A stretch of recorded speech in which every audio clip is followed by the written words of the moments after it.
പാട്ട് പാടോ നീ? പാട്ട് പാടാൻ അറിയാം. അതിനത് ചിരിക്കണത്? ഞാൻ കോമ്പറ്റീഷനൊക്കെ ഫസ്റ്റ് വാങ്ങിച്ചിട്ടുണ്ട്. ഞാൻ ചോദിച്ചാ? ഇല്ല.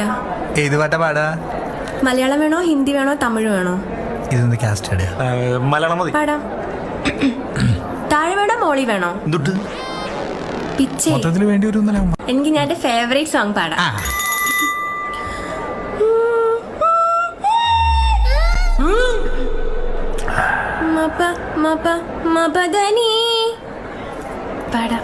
പാടാവേ. പാടിക്കോ. രാത്രി ശുഭരാത്രി, ഇനി എന്നും ശിവരാത്രി, ജന്മം പുനർജന്മം ഇവളെ